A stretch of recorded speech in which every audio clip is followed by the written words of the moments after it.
सुबह सुबह जो आप करते हो सारा दिन आपकी बुद्धि में वही चलता है। सुबह आपकी बुद्धि में जो चलेगा, कई लोग को आदत क्या होती है, सुबह उठते ही चाय का कप लिया, अखबार खोला, बैठ गए। अब अखबार में क्या पढ़ रहे हैं, क्या आता है अखबार में? आज यहाँ लूट हो गई, आज वहाँ खसोट हो गई, आज उसने उसको मार दिया, आज यहाँ चोरी हो गई, यहाँ आग लग गई, यहाँ हादसा हो गया। अब सुबह सुबह जब आप अपनी बुद्धि में, अपने दिमाग में ये उलट पुलट चीज़ें भरेंगे तो दिन भर में क्या चलेगा? यही सब चलेगा, यही सब दिमाग में घूमेगा। इसलिए सुबह उठ करके ये तो बिल्कुल नहीं करना चाहिए अखबार, और जबकि सब लोग यही करते हैं, सुबह उठ करके नेगेटिव सब चीज़ें। और चलो अब आजकल तो अखबार भी नहीं है, आजकल तो सुबह उठते ही उठते फोन, और फोन में भी क्या, 10 लोगों को भेजो अच्छी खबर आएगी, और फिर वो 10 को भेजने में लग जाते ताकि कोई अच्छी खबर आ जाए। अब बताओ, फोटो भेजने से अच्छी खबर आ जाती तो फिर तो मौज ही मौज थी। पर लोग अंधभक्ति में लग जाते, अंधाधुन लग जाते। जब ये व्हाट्सएप नहीं था, जब फोटो नहीं भेजते थे आगे, तो अच्छी खबर नहीं आती थी क्या? पर लोगों को, इसलिए हम यही कहेंगे कि भैया सुबह थोड़ा सा सबको अपनी सुबह पर ध्यान देना चाहिए। प्रातःकाल अपने कुछ थोड़े से नियम बनाने चाहिए। सुबह उठो, ठाकुर जी का नाम लो, सुबह उठो, थोड़ा माला करो, घर में ठाकुर जी हैं, लड्डू गोपाल जी हैं, या कोई भी सेवा है उनकी सेवा करो, कोई पाठ करो, जो भी पाठ आपको करना है वो पाठ करो। सुबह सुबह जितना आप हरि भक्ति में लगोगे ना, दिन भर उतना मन चार्ज रहेगा, उतना मन अच्छा रहेगा। फिर दिन भर भी खाली नहीं छोड़ना है मन को, हरि बोल मेरी रस, दिन भर भी मन को खाली नहीं छोड़ना है, इस मन को भगवान से जोड़े रखना है। क्योंकि सुबह सुबह भी अगर भजन करके छोड़ दिया ना, तो ये मन फिर जा करके दूसरी जगह ऐसे कामों में लग जाएगा कि दिन भर इसको कोई भगवान की याद नहीं आएगी, भगवान का स्मरण नहीं होगा। बीच बीच में भगवान के नाम स्मरण की आदत डालिए। सुबह 5, 10, 20 मिनट निकालिए, उसमें अपना जो भी मूल चीज़ें वो पूजा कर लीजिए, उसमें ठाकुर जी का नित्य नियम कर लीजिए। और फिर दिन भर का जो काम है, कोई यहाँ बैठा होगा नौकरी जाता होगा, कोई होगा जो दुकान जाता होगा, कोई ऐसे होते होंगे घर पे ही रहते हैं, माताएं घर पे ही रहती है, कई मैयाएं नहीं, कोई काम नहीं है, कई बाहर नहीं जा रही, घर पे अपना घर का कार्य करती है, कार्य करने के बाद फिर इधर उधर की बातों में, इधर उधर की चीज़ों में लग जाती है।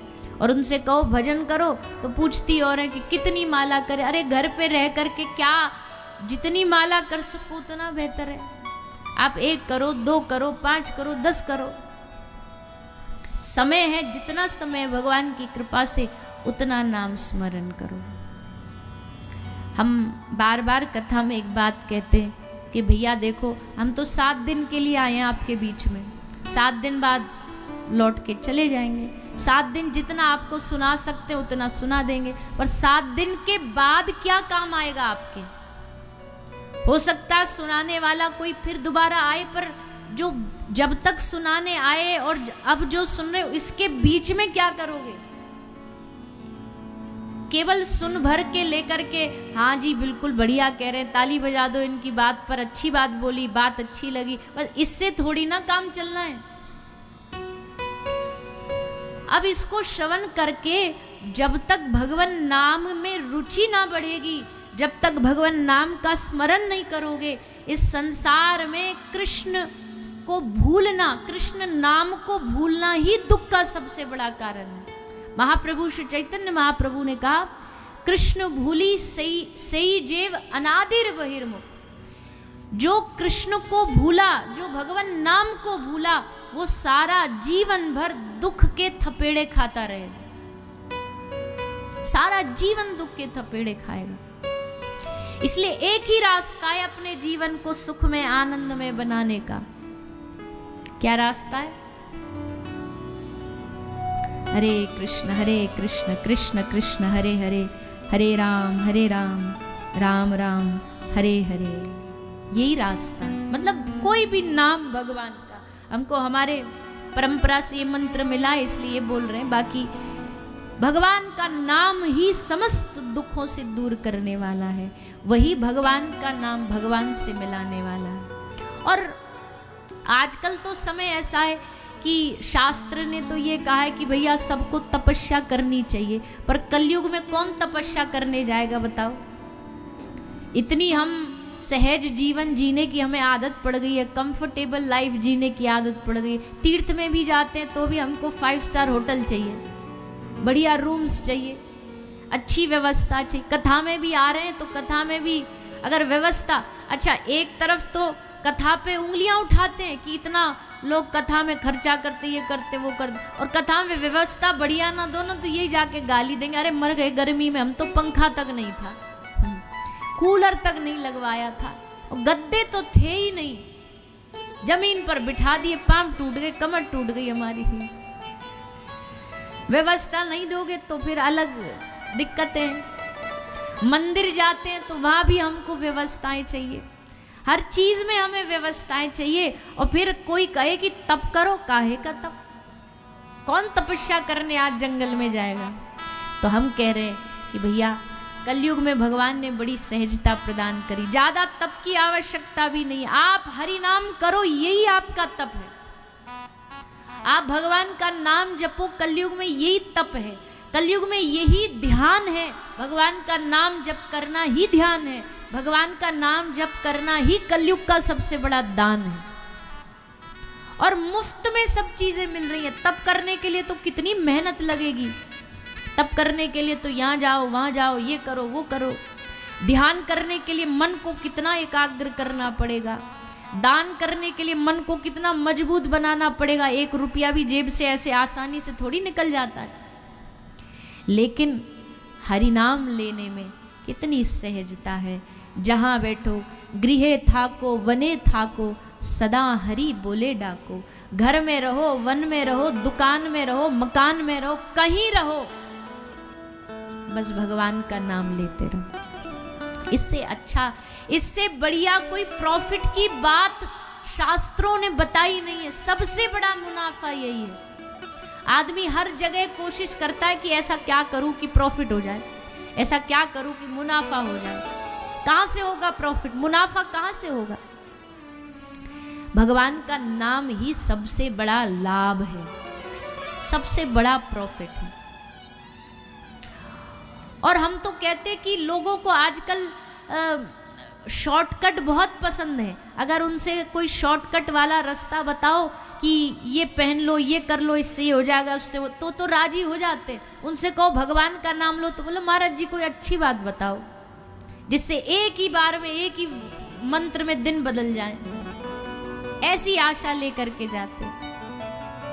अरे भैया, पहली बात तो ठाकुर जी का जो नाम है ना, भगवान का जो नाम है, उससे बड़ा चमत्कारिक नाम कोई हो नहीं सकता। बड़े बड़े काम भगवान का नाम ऐसे क्षण में बना देता है, सहज में बना देता है। अरे जो पत्थर कभी तैर न सकते थे पानी के ऊपर, उन पत्थरों को एक राम नाम ने पानी पर तैरा दिया। इससे बड़ा इतिहास का कोई चमत्कार हो सकता है। इस देश में राम नाम से पत्थर तैरे हैं। क्या चमत्कार चाहिए इससे बड़ा राम नाम का।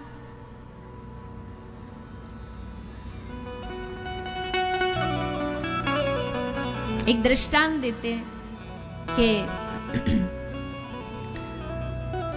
हनुमंत लाल जी राम राम राम राम इसी में इनका जीवन बीतता। एक बार जब सेतु बन रहा था समुद्र पे, राम जी ने सोचा सारी सेना पाषाण पत्थर डाल रही है, इतिहास में इन सब का नाम लिखा जाएगा, हमसे भी पूछा जाएगा कि राम जी आपने क्या किया उस पुल को, सेतु को बनाने में। तो राम जी कहेंगे हमारे पास कोई उत्तर ही नहीं बचेगा, क्या बोल पाएंगे हम। तो एक काम करते हैं, कम से कम एक गिलहरी भी हमको शिक्षा दे गई कि हम रेत में जाती हूँ और पानी में उतर आती हूँ, कम से कम मेरा नाम तो आएगा कि गिलहरी ने भी कुछ किया। राम जी को लगा अपने आप पे बड़ा डाउट हुआ कि हमको भी कुछ करना चाहिए। राम जी ने सोचा एक पत्थर हम अपने हाथ से डाल देते, कम से कम इतिहास में, हिस्ट्री में नाम आ जाएगा कि राम जी ने भी कुछ किया सेतु में। तो बेचारे आए और आकर के इन्होंने पत्थर लिया और लेकर के जल में, समुद्र में डाला।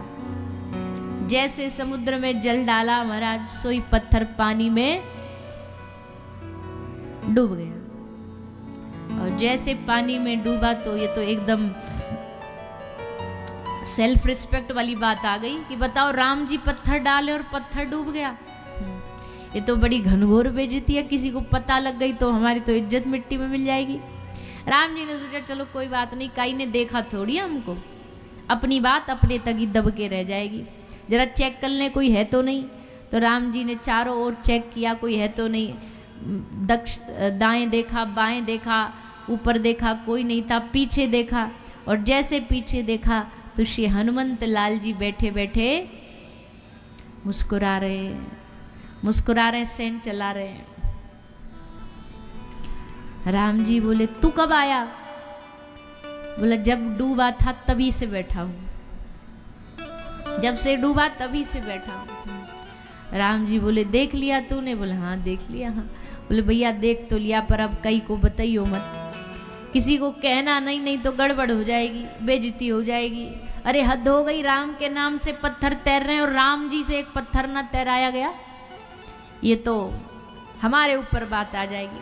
हनुमान जी बोले कोई बात नहीं प्रभु, पर चलो एक काम करते, लेट मी ट्राई, एक बार मैं कोशिश कर लूँ, मैं पत्थर डाल के देखूँ। राम जी बोले हाँ। तो हनुमंत लाल जी ने पत्थर लिया और पत्थर पर राम लिखा और उस पत्थर को जल में डाला, और जैसे पत्थर को जल में डाला पत्थर तैरने लगा। हनुमान जी बोले इसका मतलब समझते हो? राम जी बोले ना हम नहीं समझते, तुम समझाओ। बोले इसका मतलब है अंत में निकला यही परिणाम, राम से बड़ा राम का नाम। अब भैया देखो बात को गलत अन्यथा नहीं लीजिएगा, इसका मतलब ये नहीं राम जी सामर्थ्यवान नहीं, राम जी चाहे तो सारी सृष्टि बना सकते, उनके लिए पत्थर तैराना क्या मुश्किल काम।